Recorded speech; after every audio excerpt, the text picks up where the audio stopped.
You'd be surprised the folk has seen things and afraid to tell anybody about it. Former Nashville, Tennessee Councilman George Darden has never seen a UFO, but he thought he knew a good deal when he saw one. He was wrong.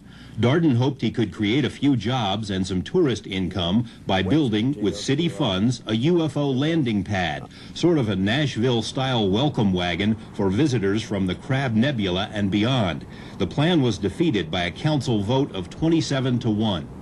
Got one vote, which was a start. That was my vote. Darden then tried to build the project with his own money, but was denied necessary permits by his skeptical, amused colleagues. The newspapers had a lot of fun at his expense, and the councilman even landed himself on the Joan Rivers show. Politically, he was doomed, and so was his idea. People have come right here in front of my house in tour buses because it came on the radio that I had built it in my backyard, which I had not. Darden says he never thought aliens would actually land in Nashville. He merely thought UFOs were a good gimmick.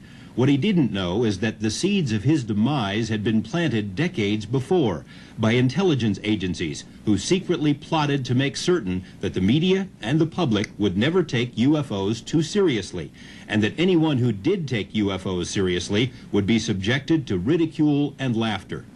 And all the way through, you can trace a deliberate pattern of disinformation, deception, the laughter curtain, the ridicule, the debunking, the UFO bashers that come out, there's still a few of them around, and say that anybody involved with UFOs is a crackpot. And I fault the media for that. They've never, ever taken the time to look at the reality of it, to look at the evidence and talk to the people who have first-hand knowledge. They go out and they'll talk to some poor yo-yo who's wearing a beanie with a couple of antennas up there, who said, I've been aboard this ship and I went to Venus and I had a love affair with... Well, the media focuses in on that guy, but they won't focus in on a scientist or retired military or a police officer who can tell them firsthand what I've seen and what's happened and what I know. August 1950, Missoula, Montana. A photographer captured movie footage of two silvery disc-shaped objects. The Air Force said it didn't know what the objects were, but that it was possible the craft were Air Force jets. 3 years later, a panel of CIA scientists dropped the word possible from the file and declared that the objects were jets, contrary to other evidence. Tremonton, Utah, July 1952. A Navy photographer filmed the formation of flying objects, which he later described as disc-shaped craft. The Air Force and Navy extensively analyzed the film, decided it didn't show planes, balloons, or birds, but didn't say what the objects were. The following year, the same panel of CIA scientists decided, after just a few hours, that the film showed seagulls.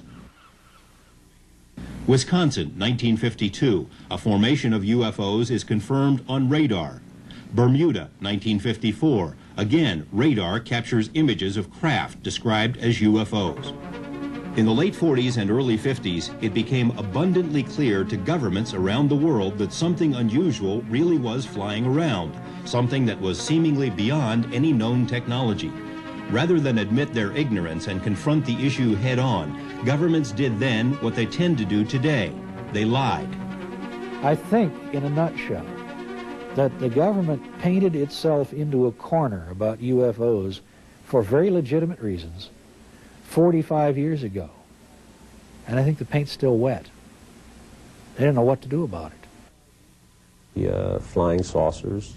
Lonnie James spent 26 years in the Air Force, mostly as a radar operator, and says he and others tracked UFOs on numerous occasions in New Mexico, Texas, and North Dakota. Higher-ups would routinely issue lame excuses. We picked up an aircraft, or a blip, I should say, on the radar scope that was acting very strangely, making 90-degree turns on the scope. We watched it on the height finder first, and it appeared to just rise in height and descend at will.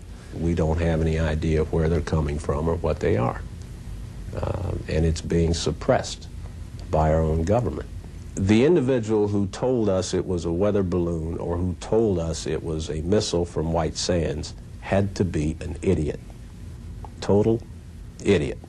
This former Air Force officer doesn't want his identity revealed, but recalls daylight UFO sightings while stationed in Alaska. They appeared to be discs of some kind or another, and silver in color. And they were just sitting there, perfectly stationary. As the jets proceeded to go after them in different groups, they came back together again at incredible speed. It was just like the blink of an eye. Nobody knew what they were, and they were completely beyond our capability, and we knew, you know, we thought we knew the capabilities of the Soviets at the time. They didn't have anything better than MiG either. Many people trace the beginning of the modern UFO era to the June 1947 sighting of 9 objects by pilot Kenneth Arnold while flying over Washington State.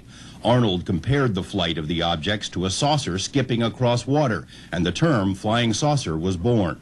In reality, sightings had been taking place for years before Arnold's brief encounter. During the final months of World War II, air crews on both sides of the war frequently encountered strange, almost playful balls of light, which came to be known as Foo Fighters. We thought they might be Nazi secret weapons. The Germans and Japanese thought they were ours. After the war, thousands of so-called ghost rockets were reported over Europe, especially Scandinavia. We suspected they might be Russian weapons. The Russians thought they were ours.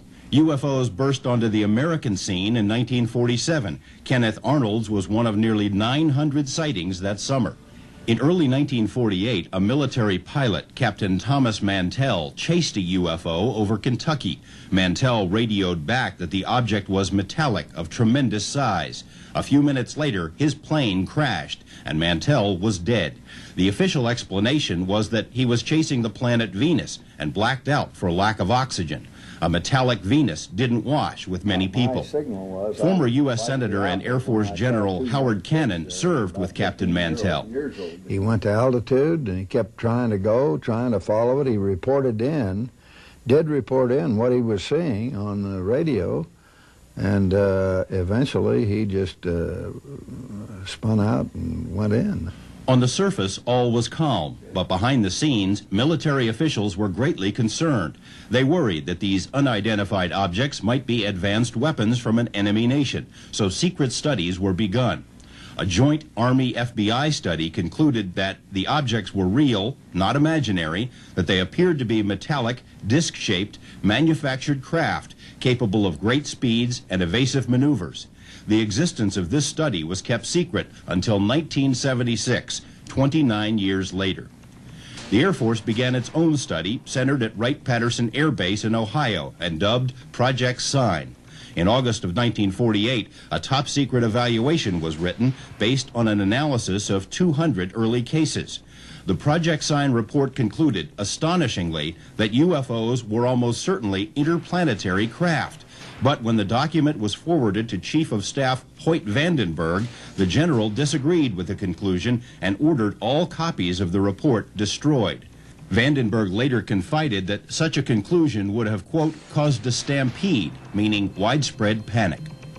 Air Force staffers got the message. Any conclusion that UFOs were from somewhere else was unacceptable. They rewrote their report, reached no conclusion, and that report was accepted. Despite the inconclusive bottom line, this report was also kept secret until 1985. That was the last gasp for objective UFO studies. Project Sign was renamed Project Grudge. According to a later congressional report, the primary job of Grudge was to explain all UFO sightings.